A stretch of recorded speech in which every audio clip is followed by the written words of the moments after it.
Muito prazer, gente. Vamos chegando. Eu já estou esperando o professor Leomar entrar aqui na chamada para a gente começar a nossa live de hoje à noite. Mais uma live do LAPES, do nosso programa Papo Reto com a Ciência. Um papo bem direto, bem informal, com muita informação científica, com muito... Ah lá, o professor Leomar está entrando.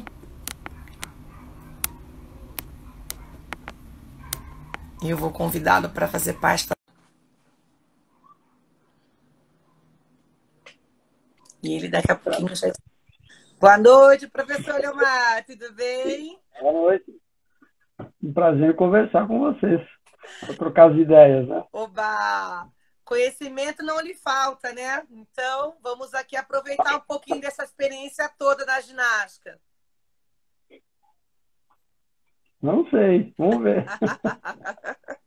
Deixa eu ajustar minha luz aqui.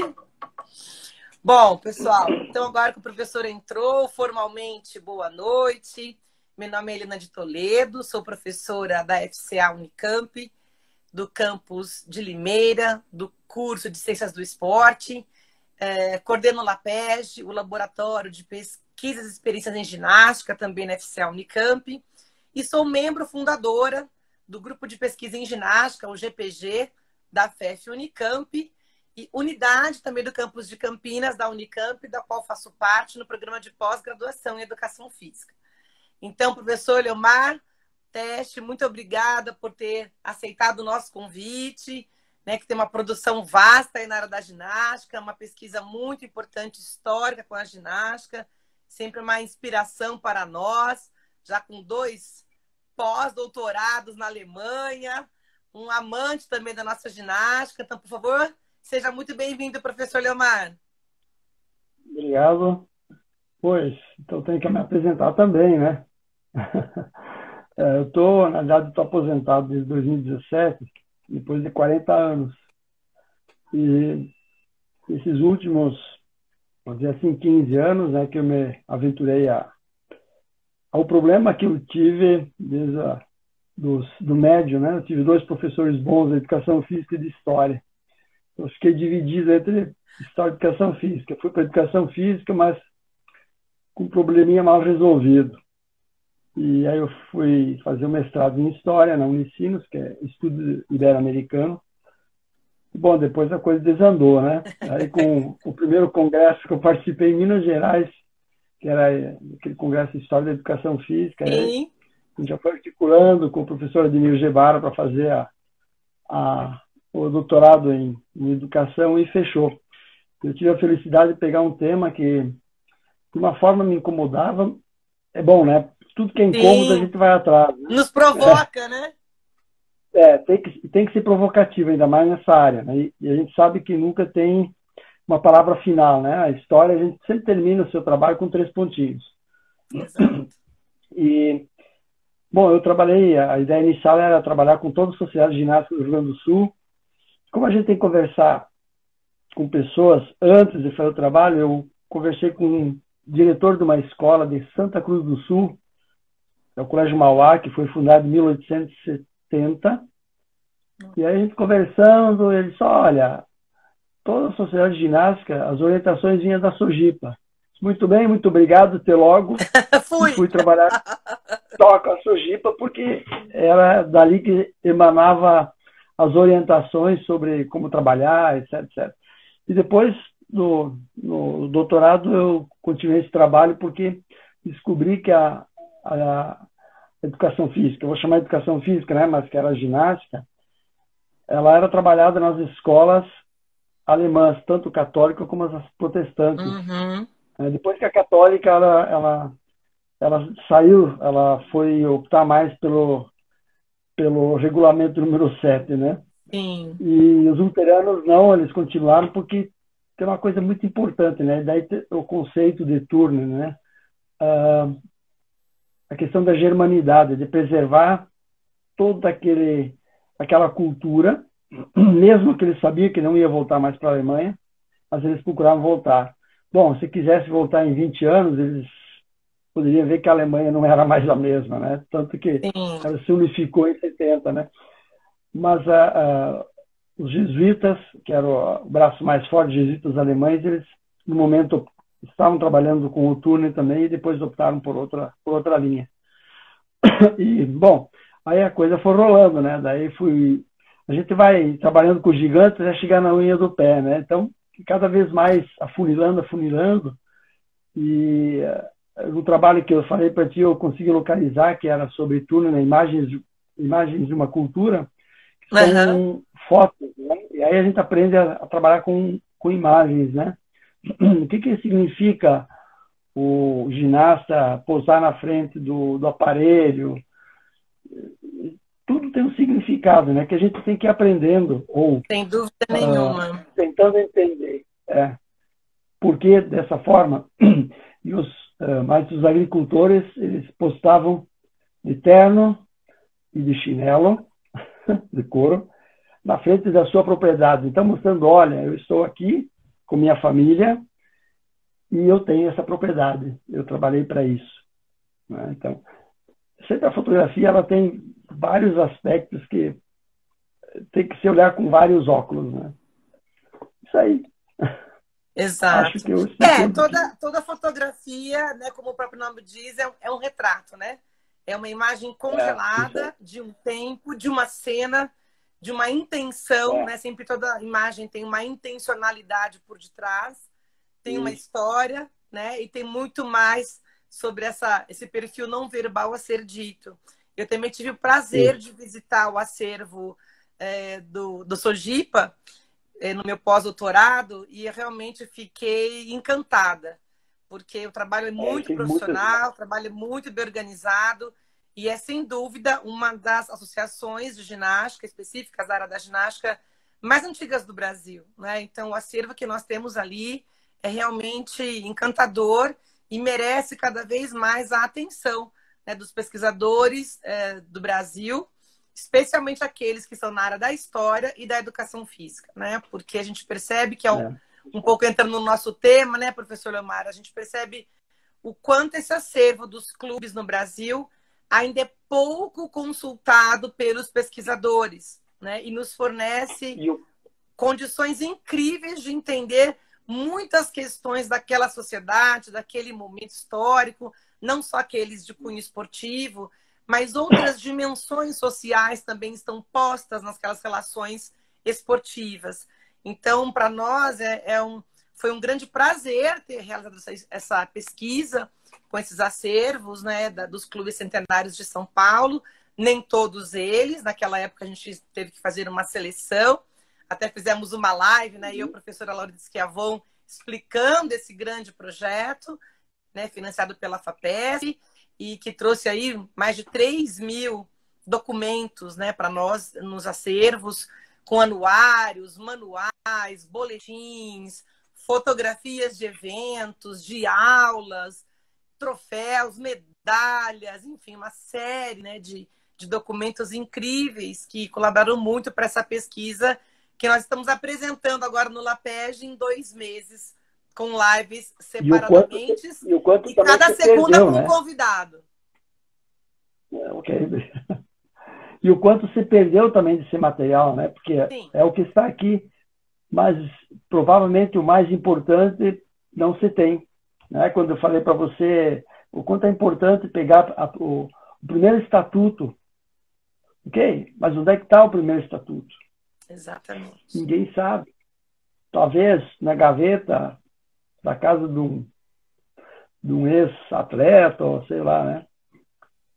Isso é É importante, bem né? complexo isso, porque nem todos os clubes também tiveram esse cuidado na manutenção do acervo. Né? Então, a gente também tem que valorizar aqueles que fazem isso, porque nem todos fazem. Né? Então, a gente realmente tem que agradecer academicamente essa parceria e essa oportunidade da consulta, né, que nós tivemos e que outros pesquisadores também têm pelo Brasil, porque realmente é algo que faz uma diferença enorme. Né? Como você acabou de dizer, nós chegamos a visitar um clube cujo acervo pegou fogo, porque a sede do clube pegou fogo. e depois ela mudou, né, de bairro. Então, você fala, puxa, toda essa memória do clube, documental especialmente, toda não, mas muita dessa história foi perdida. Atletas possuem, às vezes em casa, né, gestores. Então, a gente percebe que, de maneira difusa, ainda encontramos alguns acervos. Mas o do clube em si mesmo, ou não é muito preservado, ou se perdeu por N motivos. Sabe que aqui no Sul foi pior ainda, porque durante o Estado Novo, a polícia pegava os documentos e não devolvia, né? Apesar, a única exceção foi a Sojipa, porque eles logo, né, fizeram documentos de que eles não estavam aderindo ao nazismo, coisa assim, né? Porque existe um livro chamado A Quinta Coluna, eu tenho ele aí, vou ver se dá um tempinho, vou puxar ele ainda, onde um delegado de polícia considerava todos os alemães como nazistas. E os coitados no interior não sabiam nem que tinha a Segunda Guerra Mundial. E eram presos sem saber por quê, apenas porque eles eram alemães. Então, toda essa documentação... Uma generalização, né? É alemão, é fascista, sim, é nazista. Sim, sim. Mas o japonês também sofreu. Aqui no Sul não tinha muito, mas o italiano também sofreu. Não tanto, mas sofreu, né? Os alemães foram pior, em Porto Alegre, com saques de loja, e etc, etc. Né? Tanto que na primeira fase aí do Getúlio Vargas, ele era bem simpático ao Hitler, né? Depois que mudou, quando os americanos começaram a mexer a ganhar os pauzinhos. Acho que é essa um pouco da história, das histórias que se atravessam. Então, acho que a gente sempre tem essa perspectiva na pesquisa histórica, e por isso que nós sempre falamos que não há a história, há uma história, né? Quer dizer, uma interpretação, uma narrativa, como você acabou de comentar, é um óculos, né? É um olhar a partir daquela história, porque sempre nós temos novos dados e isso vai se ressignificando também ao longo do tempo. Então, eu gosto muito de dizer isso nas pesquisas históricas, que eu aprendi também. Todas elas são datadas. Porque é isso, a cada momento, novos documentos se revelam, inclusive com as pesquisas de história oral, que também muitas vezes revelam algumas tensões, rupturas e permanências que, por vezes, documentos não mostram. Então, isso também é bem interessante.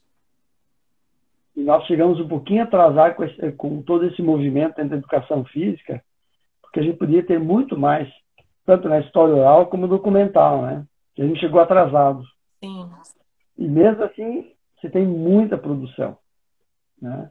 É uma pena, né? Porque existe tanta técnica que a gente poderia utilizar, a gente perde, não, semana que vem vou lá, nessa semana falece o nosso entrevistado. E aí você foi. É isso mesmo. Né? Eu tive o prazer, né, e a bem-aventurança na pesquisa de pós-doc de entrevistar uma senhora, a dona Geni Curcio, com 101 anos. Então, você imagine, né, uma pessoa que fez cursos com Enísio Penamarinho, com a Helena Poiker, então, assim, e com uma lucidez incrível. Né? Mas outros gestores e professores da época dela, em grande parte, já falecidos. Né? Então, realmente, a gente fica sem conseguir ter, né, acesso às informações da história oral por meio desses protagonistas dessa história, né? Isso aí. Bom, vamos lá. Eu estou aqui de olho na minha colinha para não pular nada, né? Então, só para lembrar que essas lives do LAPEG, então, se tratam nesses 2 meses de novembro e dezembro desse grande projeto.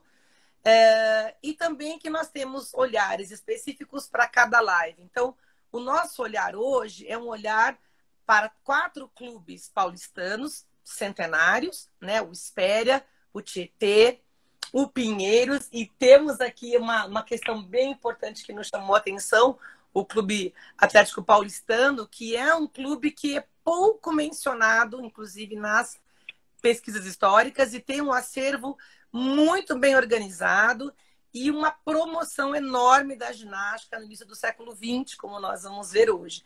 Então, nosso maior objetivo é tentar trazer a perspectiva com a qual essa ginástica foi trazida nesses clubes, né? E a sua relação, a possível relação com, por exemplo, essa...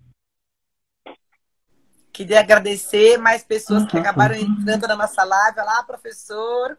Entrou, que ótimo, deu tudo certo.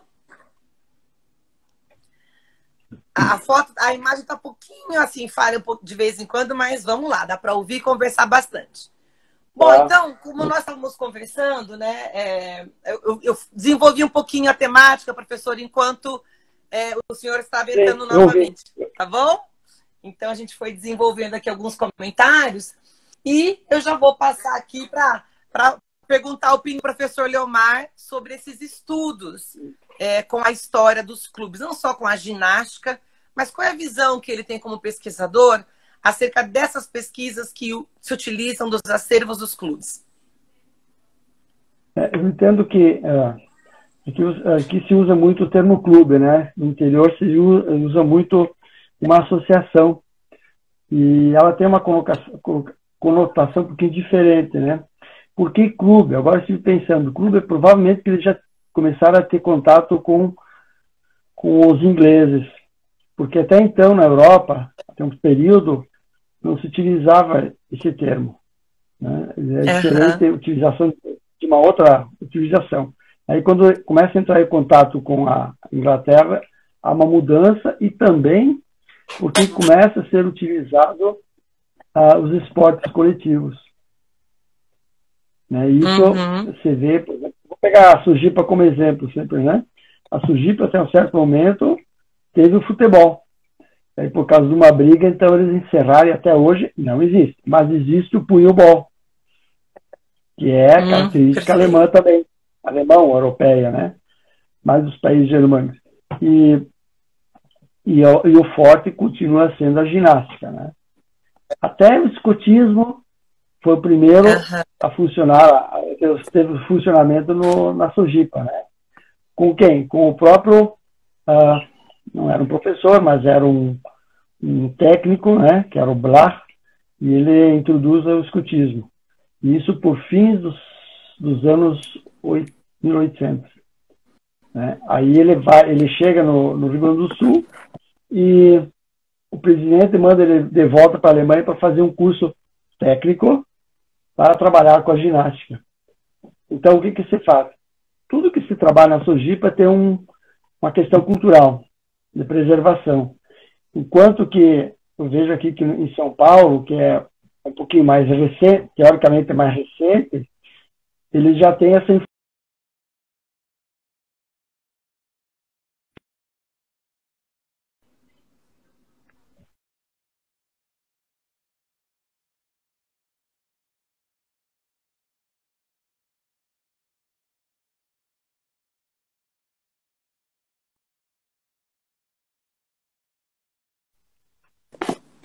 Estou ouvindo. Vamos lá. Queria, então, também agradecer a presença do professor Nestor Soares Públio, nosso grande mestre da ginástica, que está aqui nos prestigiando também na nossa live. Boa noite, professor Públio. Sim, o senhor fala muito da Sojipa no seu livro, exatamente. Sobre não só a ginástica, como esse movimento do escotismo, que o professor Leomar tanto mencionou. E, sem dúvida, né, os próprios clubes paulistanos, a maioria já surge com esse termo clube, né, na sua raiz. Alguns surgem como sociedade ou associação, mas ao longo do tempo vai se modificando, isso vai se modificando, mas a maioria já se funda com esse termo clube, que é muito interessante, porque na capital paulista nós tivemos um movimento, né, também migratório inglês, muito forte, especialmente por... Bom, vamos lá, retomando então o nosso debate sobre essa grande pesquisa, né, do nosso laboratório, em parceria com a USP e a Unicamp e a Unesp. Vamos trazer aqui elementos, né, dados sobre essa pesquisa e estamos continuando, né, a nossa gravação da live de segunda-feira, uma vez que tivemos alguns probleminhas, não só ao final com a conexão, mas principalmente ao salvar o nosso vídeo. Então estamos continuando essa gravação para que vocês tenham acesso a esse debate e especialmente aos dados da pesquisa e também essa conversa e essa informação tão cara para nós, que é a troca de conhecimentos com outros pesquisadores. Temos aqui como nosso convidado o professor Dr. Leomar Teche, então, que é um grande entendedor dessa ginástica e especialmente um grande estudioso da ginástica alemã. Então, por isso que nós o convidamos e estamos só aguardando ele entrar para a gente começar retomar o nosso bate-papo sobre esses clubes. Vamos lá, o professor Leomar já entrou.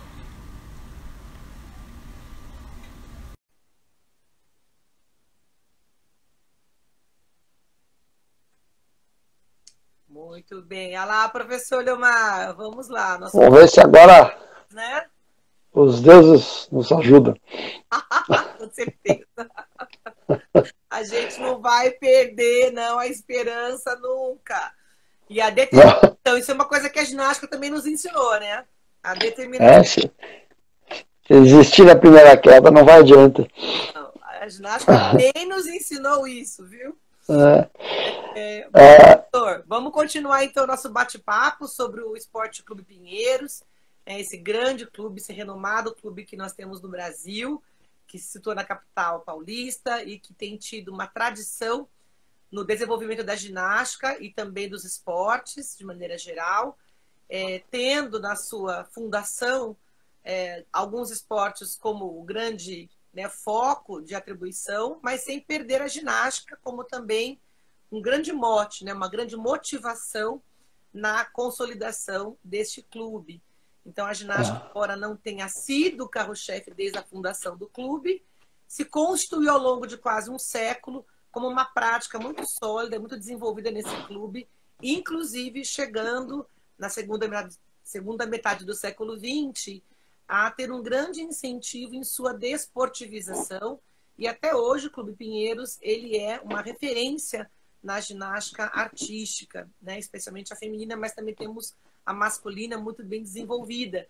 Tivemos até aqui o grande treinador do Pinheiros, que foi o professor Nestor Soares Públio, que estava conosco no início da live, teve um papel muito importante também nesse processo de desportivização da ginástica e de consolidação dessa manifestação no clube até hoje.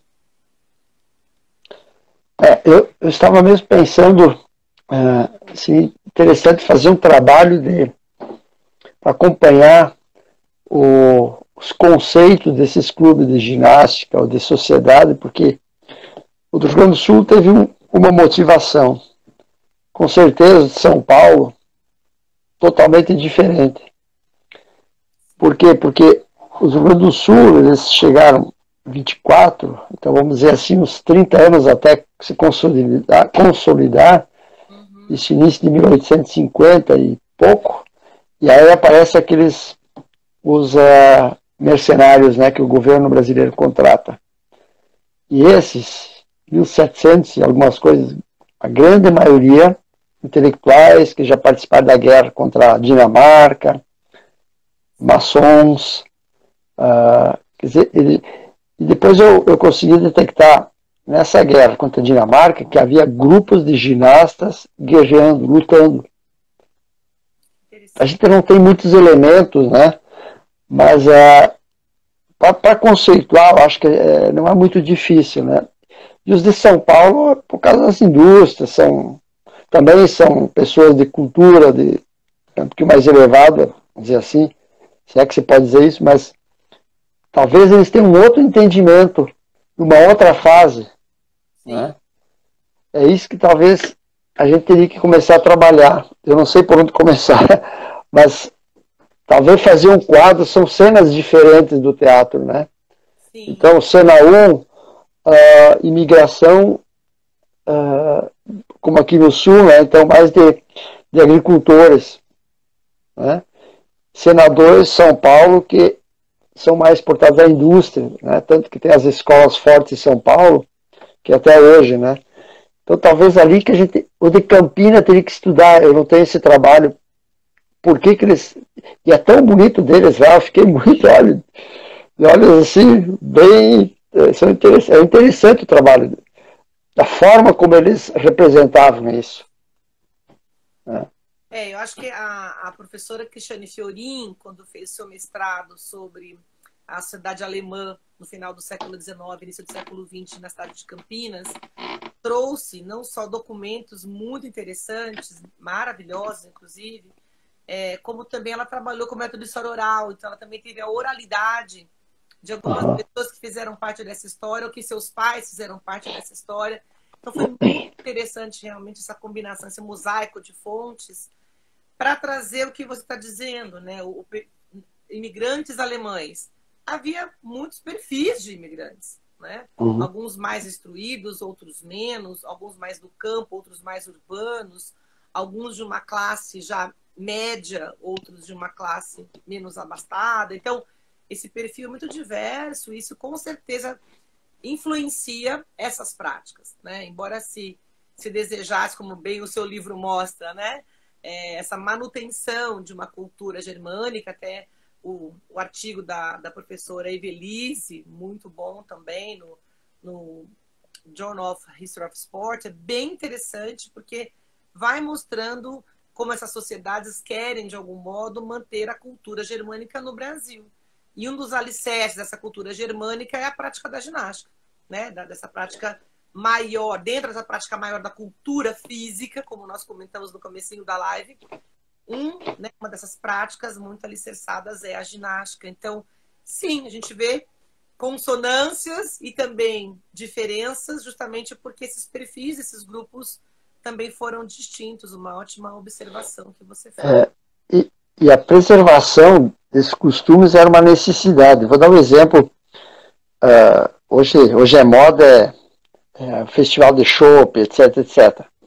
Mas só que tem um detalhe importante. Muitos dos imigrantes não vieram do sul da Alemanha. Então é meio modismo, né? Mas na nossa região, vou falar aqui da minha cidade, que é pequenininha, o ponto central era os bailes de Kerb. KERB. O que significava? Era o encontro dos agricultores na sede da vila, porque eles moravam no interior, então era 2 dias de festa. Então começava de tarde, terminava não muito tarde à noite, porque eles tinham que voltar. Então isso é importante, é ali que eram os encontros, né? Então isso faz parte da cultura também. Sim. Muito mais característico do ser agricultor ou coisa assim, do que hoje, né, os bailes de chopp, coisa assim, que tem Blumenau, né? Nada a ver. Aqui na minha região tem uma cidade que não tem característica nenhuma da Alemanha, muito pouco. Tem lá seu festival de chopp, né? Voltar muito mais a bebedeira do que a cultura em si. E o baile de Kerb é muito importante. Santa Catarina também tem, porque era o encontro dos agricultores, dos alemães. E na sociedade ginástica acontece a mesma coisa, porque existe a ginástica, existe o teatro, existe o canto, né? Existe o que mais? O bolão, né? São características. Aqui na minha região, anos atrás, era atiradores, né? O Schützenfest System, que eram os atiradores, era para o masculino, e as mulheres jogavam bolãozinho de mesa. E tinha a rainha do bolãozinho de mesa, tinha o rei do tiro ao alvo. Isso faz parte, porque são elementos que eles não perdem, né? Sim. Então se fala hoje em desarmamento, mas isso para eles era normal, era um esporte, de fato, né? E depois as mulheres também começam a aderir ao tiro ao alvo, né? Mas o bolãozinho de mesa, quem nunca jogou, é muito interessante, né? Não é o americano lá que tu... Então, Neomar, levando o pessoal aqui pro bolão, olha lá. Mas é interessante. Assim como o italiano traz a bocha. Sim. Né? E são típicos. O meu pai é um grande jogador de bote, assim, né? Então. Sabe, esses elementos. Chegou aqui e tomou essa grandeza no nosso país. Cada nos condomínios fechados, né? Em alguns grupos. É bem sim. Esse desdobramento histórico, né? Então, são esses aspectos de cultura que a gente teria que fazer, talvez, ter um outro olhar, né, como que eles mantiveram, por quê, né, e mapear a origem da onde que eles vieram, quer dizer, é isso importante, né? Sempre lembrando, né, que o sul da Alemanha não fecha com o norte da Alemanha. Sempre tem uma briguinha entre os prussianos e os bávaros. Isso também é interessante, né? Mas isso depois na Alemanha ficou meio que geral, né? Praticar ginástica como meio de preservação, porque a Alemanha até 70 não era um país ainda, né? Se torna essa parte. Aí, aos poucos começa. E interessante que hoje não se fala mais na Alemanha do Jan, fala de esportes, mas o nome do ginásio se chama Turnhalle. Turn, de Turnen, Halle, né, de sala. Todos os casos de ginásio. Continua valendo, é o termo que é utilizado. Onde é o jogo? No Turnhalle tal. Beleza. Então eles mantiveram. Mas não uso mais o termo. Perceber essa importância, né, professor, que acho que você muito bem faz nos seus estudos, os quais a gente leu e agradece a gentileza dessa partilha acadêmica, né, que você construiu ao longo dos anos, mas também dessa importância desse entendimento da cultura natal, ou seja, dessa visita e desse relato de como isso se institui até hoje e no passado, nessa cultura, mas também entender as dinâmicas sociais deste país de origem, né? Como você fala, essa tensão do norte do sul, nessa escolarização do norte do sul, esses grupos, então, como até hoje é chamado, não é. Então, essa percepção de quem domina também o idioma. Então, isso é algo também muito importante, porque a gente tem ouvido muito no ambiente acadêmico as peculiaridades, inclusive os desafios da tradução de escritos, na verdade, internacionais, mas, sobretudo, das do passado, né? Porque eram quase que dialetos e alguns termos tinham uma conotação naquele momento histórico que hoje não tem. Então, não se trata só de traduzir uma palavra, mas entender a dimensão que aquela palavra tinha naquele grupo e naquela época. Então, por isso que é muito desafiador esse trabalho de tradução na pesquisa histórica, né? Então, e, óbvio, ter alguém que entende essa cultura, já, né, dialogou com essa cultura, viveu essa cultura e que domina o idioma, né, como você, isso realmente traz um impacto e uma grandeza para nossas pesquisas históricas muito importante, né? Então, foi um dos motivos, inclusive, pelos quais nós o convidamos, né? Porque realmente... tinha que fazer ao vivo. Fantástico. Tem que fazer ao vivo, viu? Nós tem que fazer ao vivo uma hora. Chama teu grupo lá, a gente pode conversar. Mas eu utilizei de tradutores também. Porque não é difícil, né? E por isso também que eu mantive original o vocábulo Turner. Né? Porque não tem como traduzir ginástica, porque havia o clube de ginástica, Gymnastic Club, né? É diferente do Turner. Turner, então, engloba vários, né? E eu precisei de tradutor, sim. E não foi fácil, porque a gente tinha que sentar e discutir cada termo, né? Sim. Então, cuidado aqui, com o rigor acadêmico e também desse compromisso ético, né, com a pesquisa histórica. Então, sim, e tentar deixar claro, porque o que eu fiz nesse aqui, né, que é o pequenininho, esse aí, que é do mestrado. No outro trabalho também, eu procurei deixar original sempre no pé da página, né? Porque pode ser que exista alguma possibilidade de interpretação um pouquinho diferente, mas daí o original ficou. Né?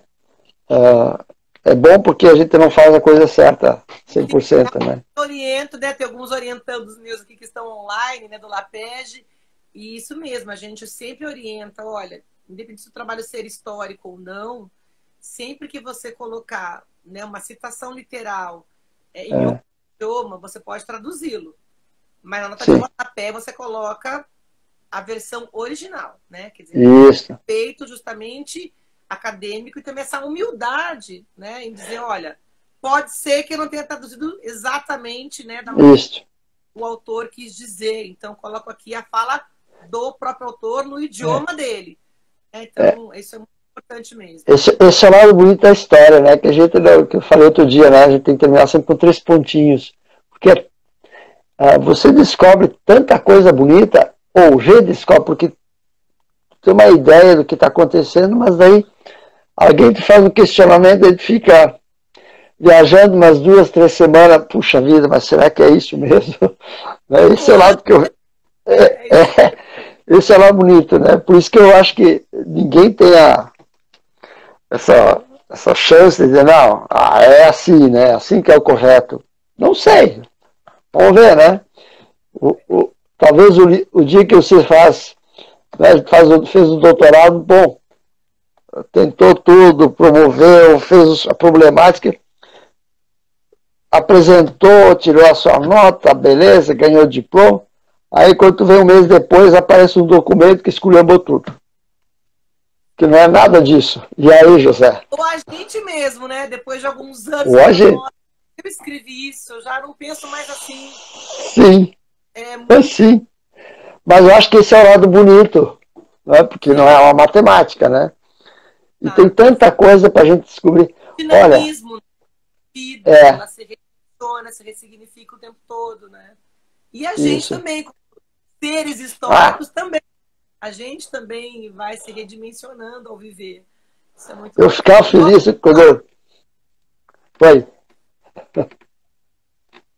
Bom, o nosso próximo clube aqui, né, que a gente está com o nosso roteiro aqui muito bem pensado, discutido entre nós, a gente também vai falar do Clube Atlético Paulistano, o famoso CAP, não é? Então, a gente vai falar, o CAP, e ele é um clube que não tem tanta tradição nas produções acadêmicas, embora seja um clube muito tradicional da capital paulista, né? Então, ele tem pouca visibilidade, talvez em alguns setores, mas, sem dúvida nenhuma, é um dos clubes mais importantes da nossa capital, que tem uma legitimação centenária, né? Muitos sócios, né? Um grande corpo ali de infraestrutura, que aliás, é um clube lindíssimo, né? Ali bem, também numa região que hoje também é bem agitada da cidade, cheio de prédios ao redor, mas é uma área nobre da cidade, né? Então a gente realmente agradece também por ter conseguido acionar esse acervo, né? Os curadores do acervo, ao diretor-presidente do clube também na época que permitiu a nossa visita lá. E realmente eles têm uma trajetória muito também interessante, né? A ginástica foi ali preconizada também com uma perspectiva para a saúde e muito voltada também para essa saúde infantil da fase adulta, assim como o Pinheiros. Mas é interessante perceber que a ginástica, na década de 30, nesse clube, era a segunda prática mais realizada pelos sócios. Então, nós encontramos um dado muito bonito no anuário, né, de 23 e depois de 28, dizendo que a natação era o grande carro-chefe, né, do clube, tendo muitos praticantes, e em segundo lugar vinha a ginástica, né? Então a gente também tem essa distância entre um esporte, a natação esportivizada, e a ginástica de condicionamento, né? Uma ginástica para desenvolver a saúde, as habilidades motoras básicas, né, na primeira infância, na segunda infância. Então a gente vê vários festivais infantis, assim como esse que você mostrou na Sojipa, né? Ao ar livre, no gramado, no inverno dentro do ginásio. Então a gente vai percebendo como essas manifestações no CAP da ginástica são muito fortes, né? No início desse século XX.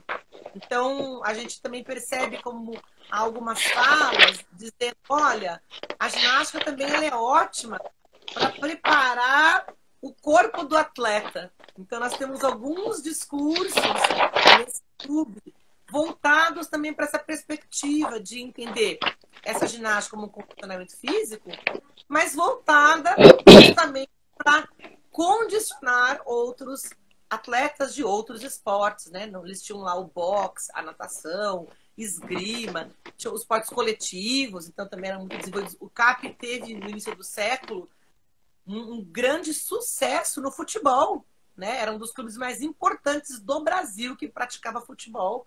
Então, eles tiveram, né, na sala de troféus, é lindíssima, né? Com vários esportes, mas o futebol sempre teve, nesse começo do século XX, uma luz muito grande do clube, né? E a gente vê alguns indícios, não conseguimos documentos muito concretos, mas indícios de que essa ginástica preparava atletas de vários esportes, né? Então, professor, isso eu até comentei aqui, né? Você comentou que no sul também tinha essas piscinas fluviais, né? De madeira, sim. os basenhos, né? Então, É o fala um basenho. pouquinho para nós sobre isso.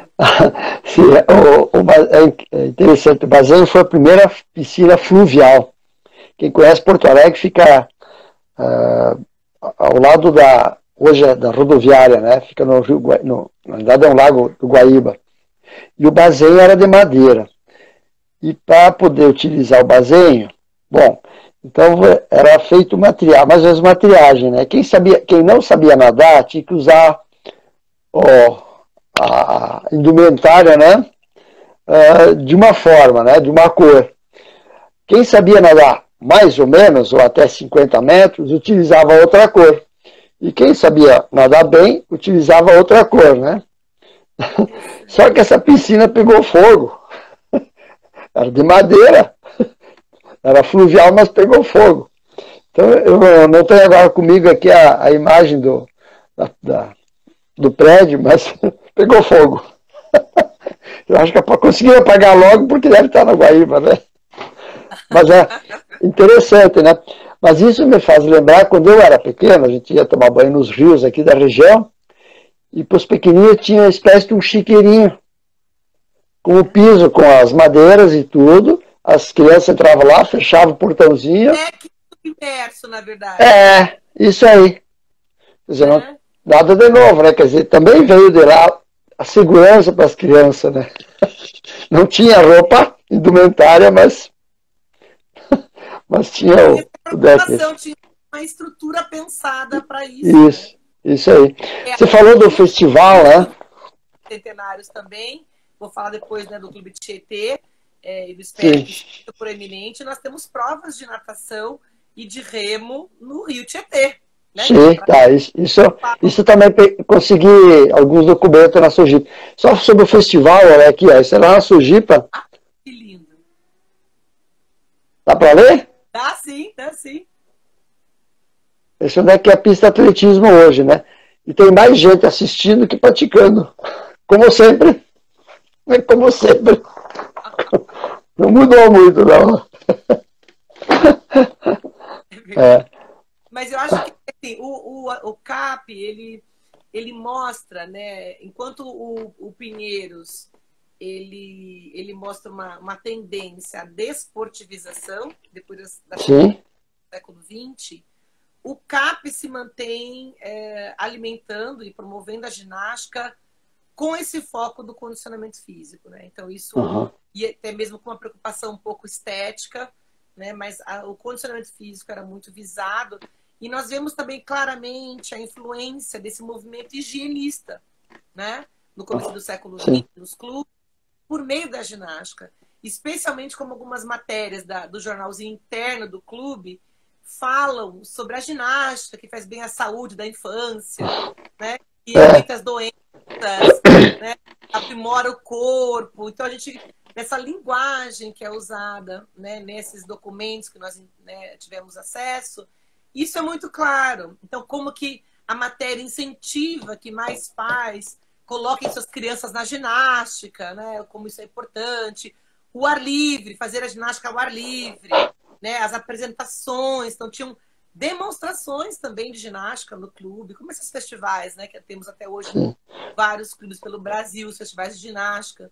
Então, isso realmente marcou um diferencial desse clube, que também não tinha, né, a ginástica como carro-chefe, vamos dizer assim, como um esporte, né, carro-chefe. Nessa época a gente estudou, era mais o futebol. E a gente percebe isso, e a natação, que era muito desenvolvida, de forma desportivizada e não desportivizada, né?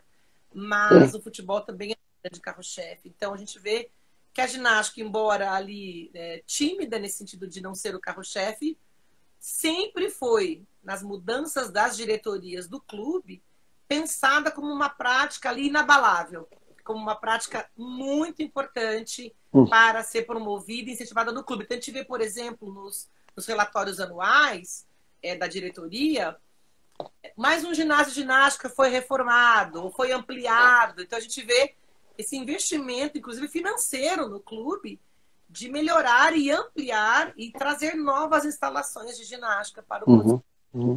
Né? Então isso também é muito interessante. Então há um investimento permanente do clube nessa perspectiva. Mas esse discurso interessante, você olhar na época e vai trazer para os dias de hoje, não mudou nada. Só que vai para academia. Só mudou o rosa e o blush, né? Só mudou a maquiagem. Porque, né? E a indumentária, né? É o feminismo, né? A gente tem clareza disso. Então, movimento. É a indumentária, né? Você tem que ir assim, com o tênis tal, né? Isso.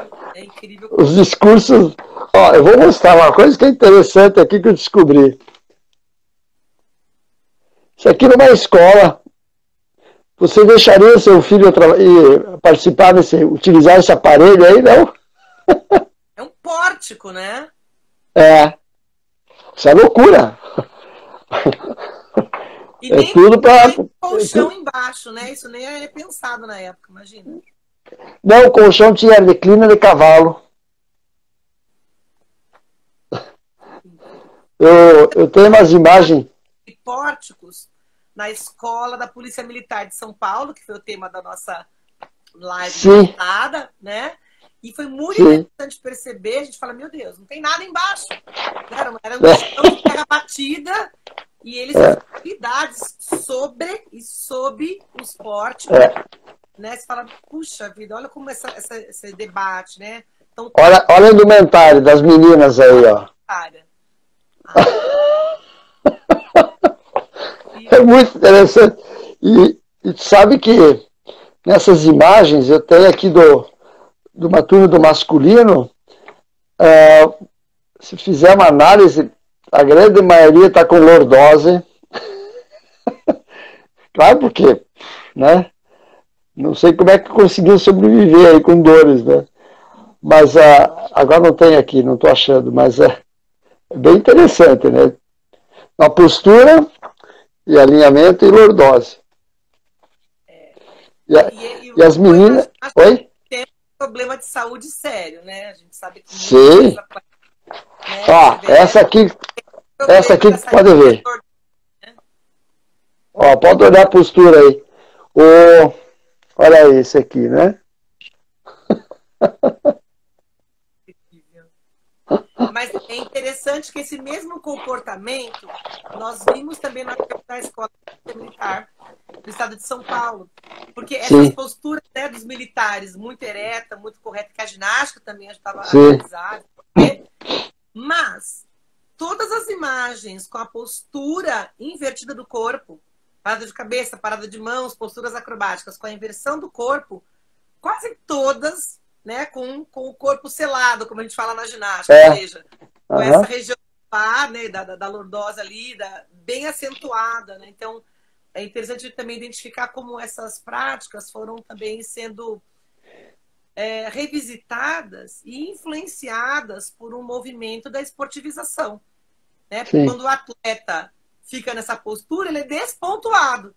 Então, os códigos de pontuação vão ter um papel importante, né, para reeducar esse corpo invertido. Né? E porque quando o valer nota, esse corpo selado perde nota, então bora estender mais esse corpo. Né, posso fazer um parênteses? Deixa eu fazer uma pergunta. A escola da Polícia Militar é ali na frente do Canindé, né? Isso. Eu fiz um curso. É a sede. Isso. Eu fiz um curso lá de voleibol, se não me engano. Na abertura lá do curso, os militares fizeram uma apresentação de uma dança que era característica do... E ainda existe isso? Ainda existe isso. Isso é a francesa. O professor Soares Públio sabia de cor e salteado e era um exímio. É o bailado Joinville Lepon. Até isso. Exatamente. Isso. Existe ainda? Isso ainda. Foi muito interessante, eu nunca tinha visto isso. Eles fazem o bailado do Joinville Lepon, isso é ensinado ainda, mas obviamente não tem todo o status que tinha na época, mas ainda é ensinado. E eles têm também um bailado que é de transição de formações. Uhum. Eu lembro o nome com clareza agora, mas eu lembro que isso também nos chamou a atenção. Ele falou, olha, para que os policiais saibam, né, claro, ordenar e mudar de lugar, de posição, sem mudar a formação. Até hoje isso é ensinado na escola, sim. Bem interessante, né? Mas nós ouvimos um olhar, né, de um dos sargentos, o professor Merino, que nos atendeu na escola, um dos que nos atendeu na escola, e ele falou algo bem interessante sobre essa discussão estética e também da leveza do bailado, fazendo com que os policiais tivessem, né, nas ruas uma postura também um pouco mais leve, né, um pouco mais... Que essa estética trouxesse um apelo de uma empatia, né, de uma aproximação da comunidade, né, com esse policial. Então a gente brincava, né?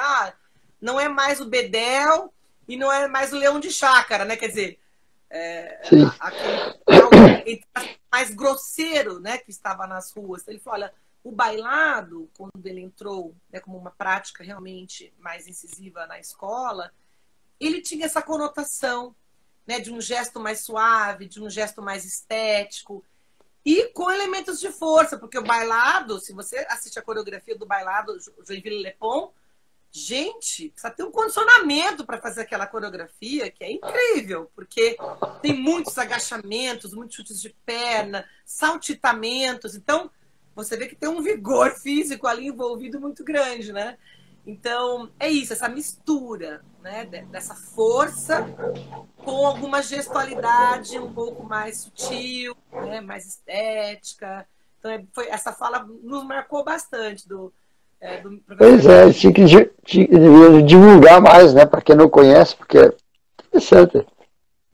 No livro do professor Nestor Soares Publio, né, sobre essa ginástica olímpica, ele fala muito sobre esse bailado, né, também, que é isso, trazia as habilidades também que eram necessárias para a ginástica de solo. Bom, e falando nesse atributo estético, eu já vou passar aqui para o nosso clube, que é o Clube Espéria. Italiano. Para um monte de gente que está entrando aqui na live, pessoal, sejam bem-vindos, viu?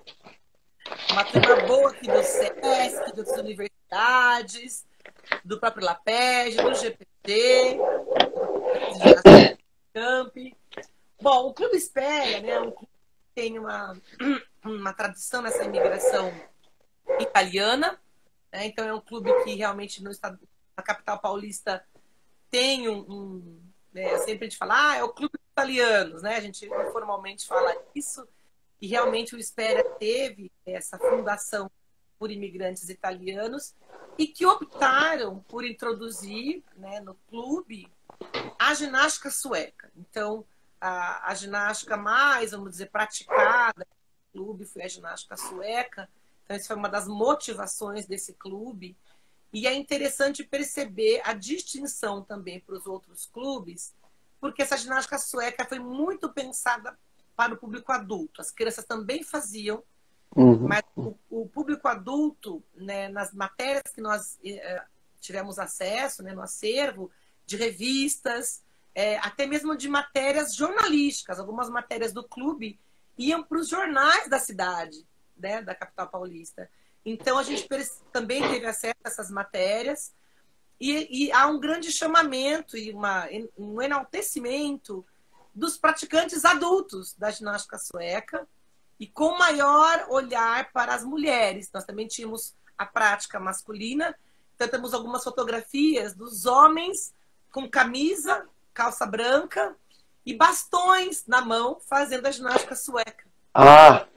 Mas o detalhe... E os homens fazendo mais um trabalho sem aparelhos e com música no salão de festas do clube.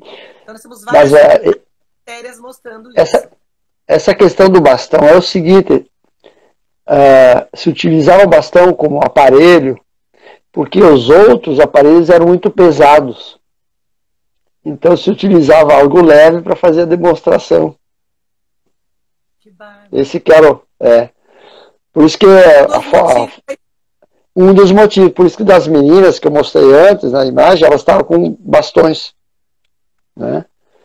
Claro que eu não consegui ver qual é que era como é que eles desenvolviam essas atividades, né? A gente teria que ter não sei se não era coreografia, talvez com música.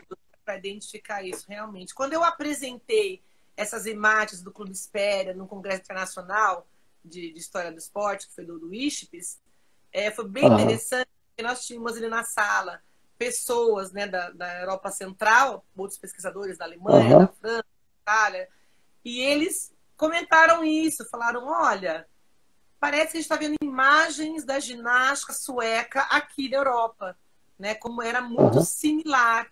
Mas são imagens, né? A gente não sabe de fato, e eu acho que os estudos da professora Andréa Moreno têm trazido muito isso, as ginásticas suecas que tivemos no Brasil, né? Porque houve uma série de adaptações, né, nos compêndios, nos manuais, que trouxeram algumas releituras, algumas adaptações, né, dessa prática da ginástica sueca. Então, algumas imagens mostram essas consonâncias e outros estudos vão mostrar também algumas dissonâncias, né?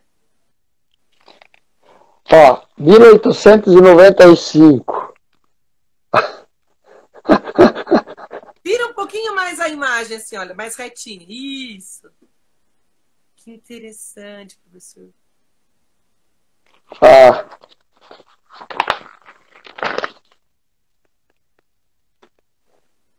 É a sueca, mas para a escola. Se alguém quiser cópia, me avisa aí, eu posso ceder, porque eu só tenho essa cópia. Não sei de onde é que eu tirei, não pergunta. Sei que está aqui comigo. Não sei de onde que veio. Isso, que daí a gente consegue. Isso. Agora ficou melhor a imagem, como um todo da capa. O que eu tenho também. Nosso repositório digital. O que eu tenho também, que é um trabalho produzido por uma professora da Dinamarca, ela é muito legal. Ela faz a representação dos métodos utilizados na Dinamarca. Os estudantes de educação física representam com a roupa toda de cada época. Eu acho que eu tenho esse CD. Eu até poderia copiar isso para ti, mandar. Por favor, e aí tu distribui. Do YouTube do nosso laboratório. Porque é lindo. Nossa, é muito valioso. Eu vou ter que ver onde é que tá isso. Mas eu tenho. Sabe que você colocou algo também interessante. Nós temos, a Unicamp tem uma parceria, né, de mais de 20 anos, quase 30, né, daqui a 2 anos, com a escola de Ollerup, né, que seria de Ollerup, né, se fosse falar o dinamarquês um pouco melhor aí. E essa escola, ela tem uma tradição na ginástica estética. Isso. E é interessante perceber como essa é a influência da ginástica sueca, né? Se só a ginástica estética de condicionamento físico, ou a ginástica estética de apresentação, ou uma ginástica estética que depois se desportivizou também. E a gente vê esse movimento no clube, né? É também muito forte. Então a gente percebe, por exemplo, inclusive eu quero chamar a atenção aqui, né? Tem um momento, no final dessa primeira metade do século XX, nós encontramos uma matériazinha na revista do clube, primeiro, uma matéria falando, incitando os homens adultos e um pouco mais com sobrepeso a praticarem a ginástica sueca, né? Então, pensando essa combinação que é ao mesmo tempo de condicionamento, mas também com um viés estético, inclusive para os homens, né? E depois temos uma outra imagem, que essa realmente é bem mais para o final da metade do século, que vai dizer que essas turmas de ginástica se iniciam com um grande sucesso, com um grande êxito, e ao longo do tempo, né, do ano, essas turmas vão se esvaziando. Então a gente percebe também que ao longo do tempo começou a haver, vamos dizer, um certo desgaste ou descontentamento Aham. com essa ginástica sueca, né, no clube. Então, foi o único clube que nós encontramos notícias falando um pouco do insucesso. Porque as matérias dos clubes e as jornalísticas sobre os clubes geralmente vão mostrar muito mais o sucesso do que o insucesso, né? O sucesso o sucesso da natação, das apresentações, né? Um público grande assistindo. Então, você vê muita euforia e enaltecimento da ginástica nos clubes. E o Espera foi o único clube que nós encontramos. Digo de novo, né? Nós encontramos. Não quer dizer que não tenha nos outros acervos, né? Sim. É possível. Por curadores, talvez não tivéssemos tido acesso, na verdade, por N motivos. Mas é interessante perceber que isso é falado um pouco.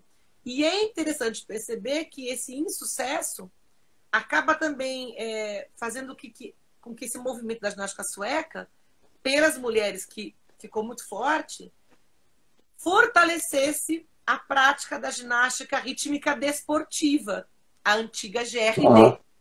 Sim, então, o clube hoje é um clube de renome na ginástica rítmica, né?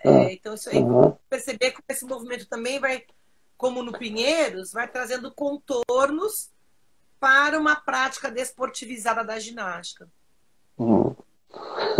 Eu tive rítmica na faculdade, que foi junto com minhas colegas. Não foi fácil, né?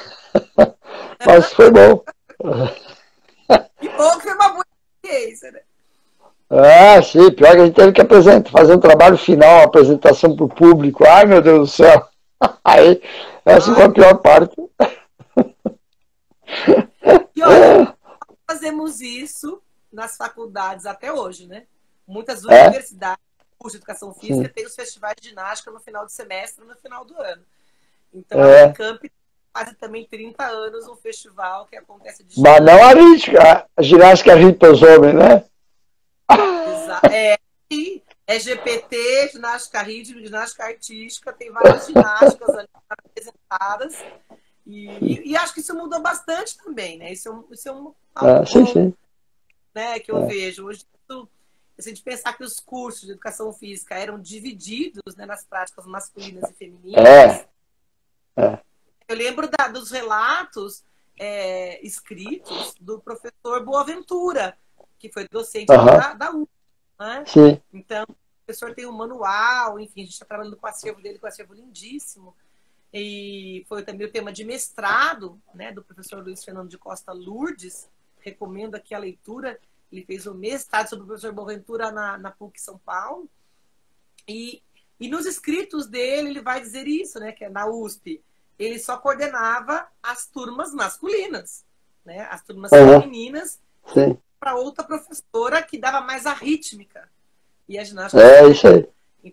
É importante perceber. Mas eu, assim, acho que o que atenção, né? Até vi aqui que você ia fazer um comentário sobre a professora Regina De Rose, que fala sobre a ginástica sueca e eu devo ter aqui, não consegui, não sei onde é que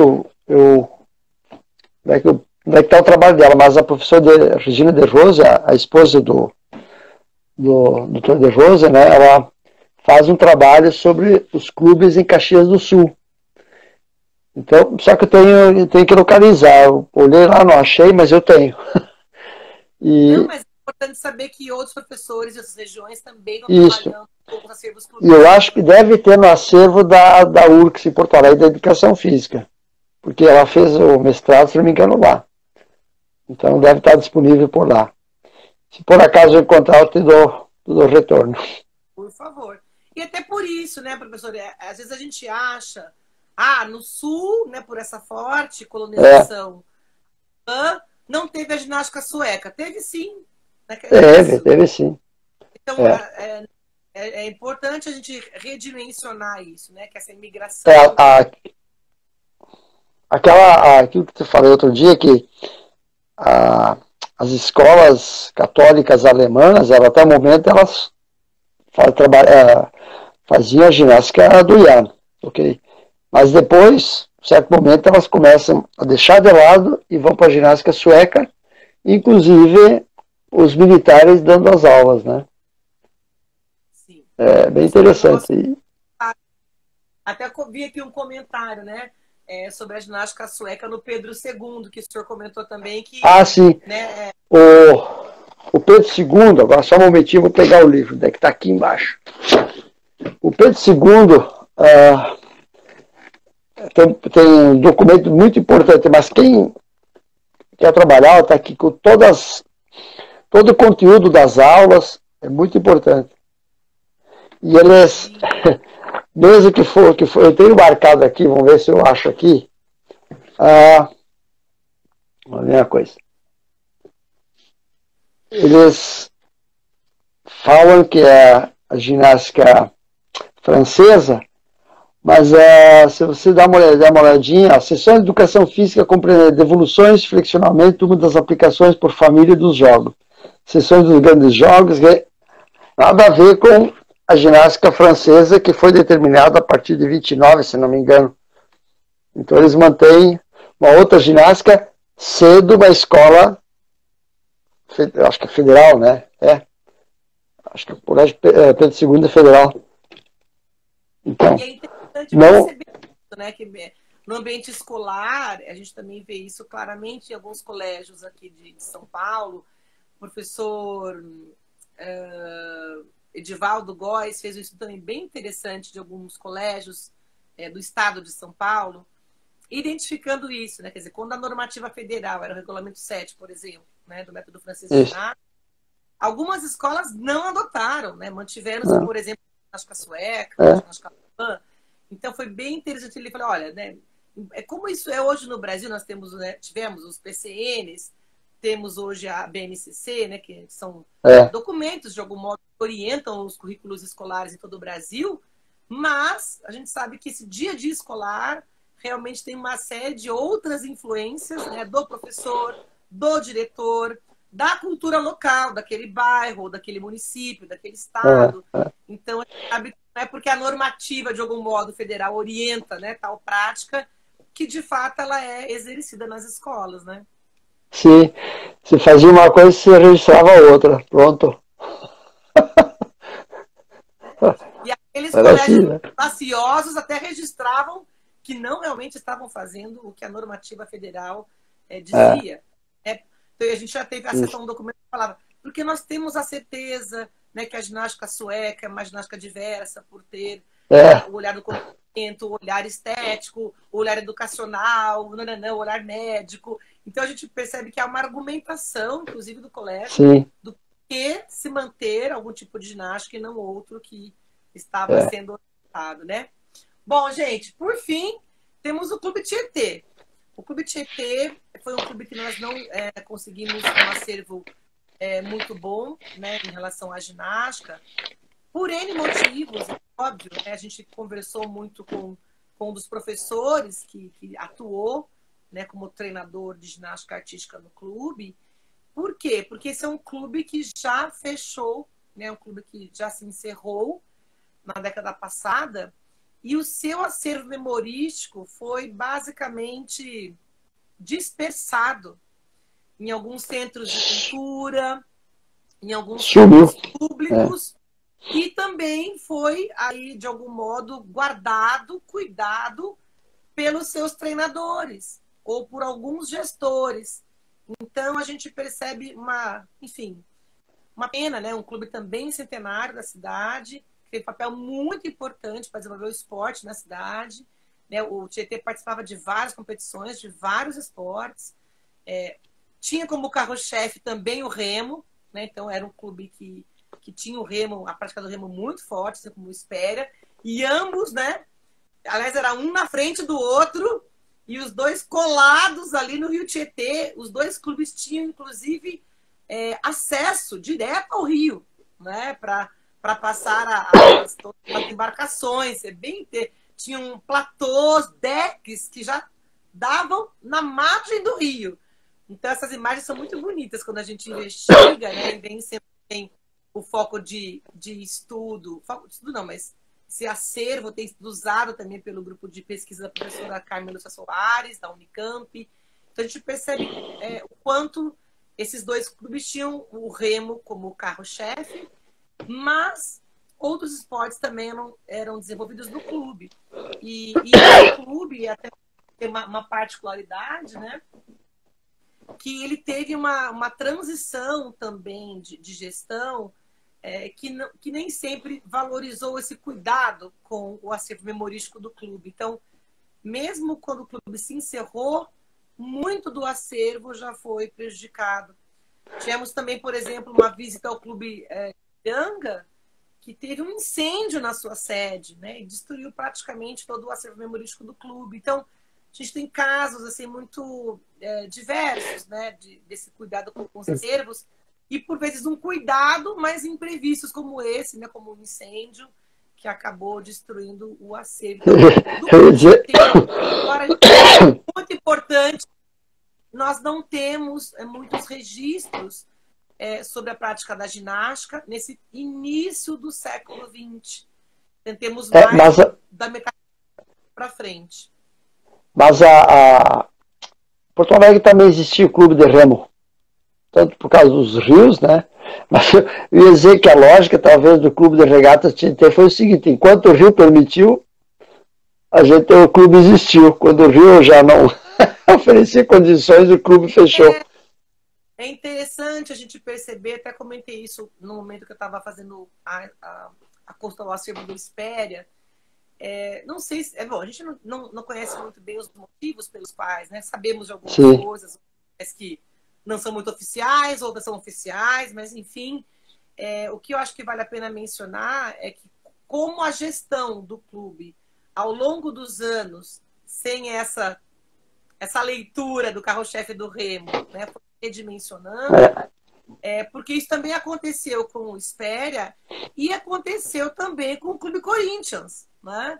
O Corinthians também foi um clube que foi mais na Zona Leste, instituído à margem do Rio Tietê, também tinha acesso direto ao rio, né? Tanto que o símbolo até hoje, né, do clube, né, nós temos os remos ali no símbolo do clube. Então, foi um clube que teve essa questão do remo, o tema do esporte do remo muito forte, mas foi um clube que foi se redimensionando ao longo do tempo com outros esportes e numa gestão pensada para uma outra perspectiva.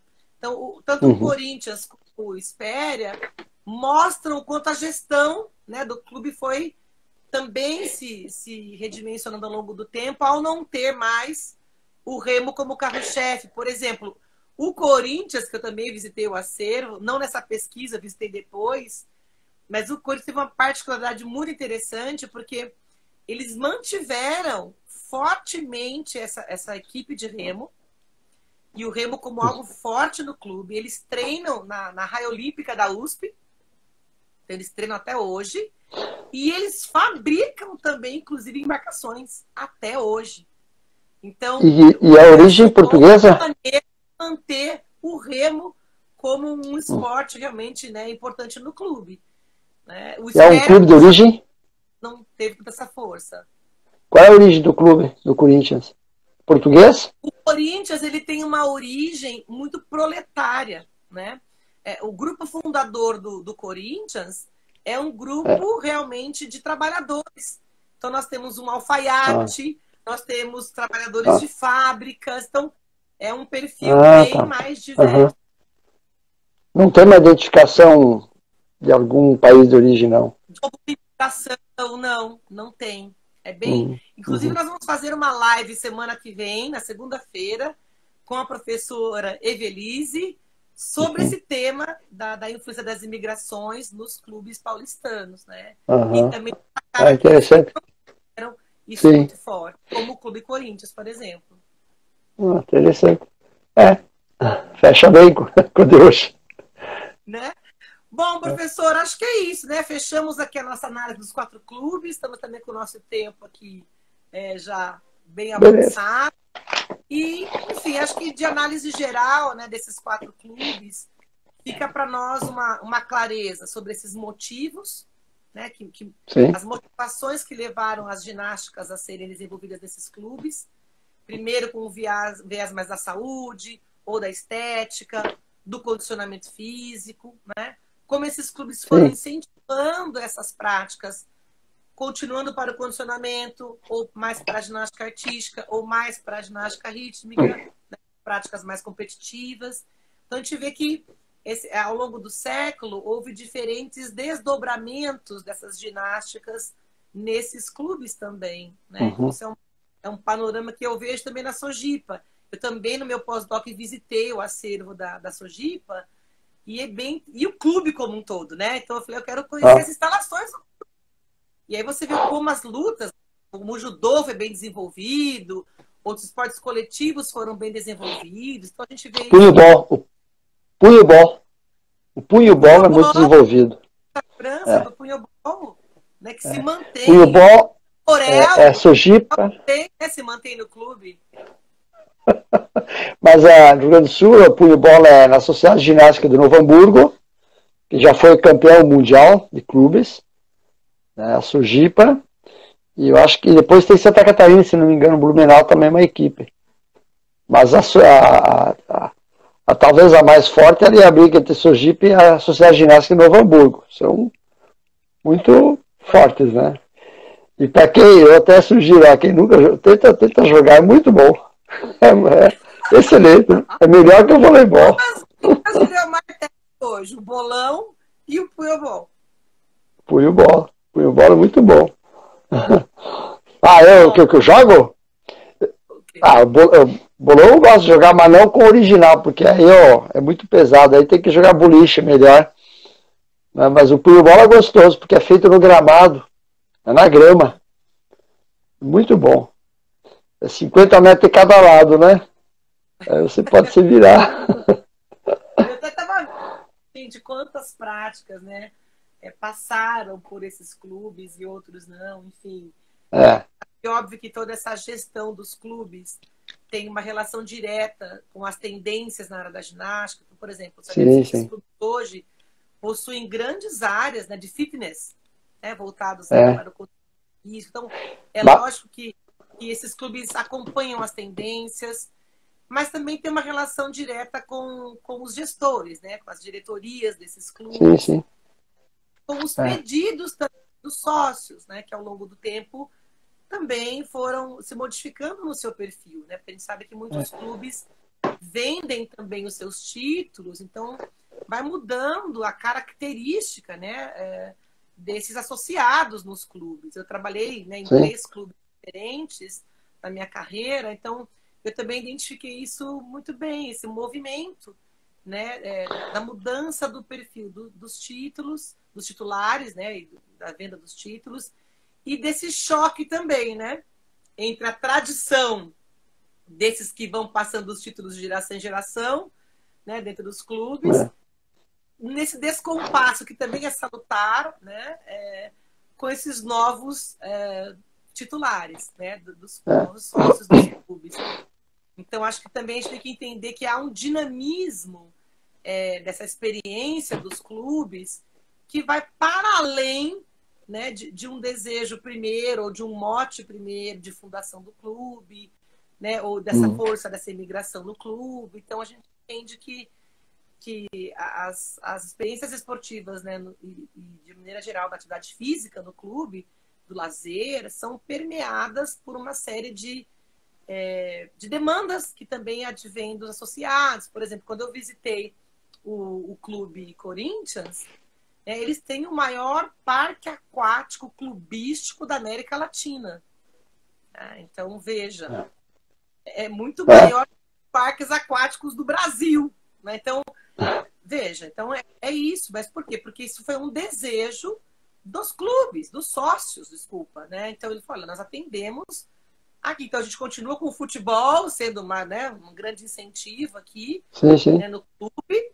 Mas, por exemplo, o nosso parque aquático teve um investimento milionário, né? E cada vez maior e cada vez melhor, com mais tobogãs, com mais atividades, com mais piscinas, porque é uma das áreas de lazer mais frequentadas dos sócios. Então, né? é isso. Isso que São Paulo não tem o contato. Desculpa. Não, digo, isso que São Paulo não tem o contato com o mar, né? Com o oceano, né? Por isso. E nem mais com o Rio, né? Ok. Bom, professor, suas palavras finais para a gente encerrar nossa Não, live. eu vou terminando, concluindo aquilo que um colega meu da história me falou, eu já tinha comentado contigo, né? Que o profissional de educação física, quer dizer, a gente se mete a historiador, né?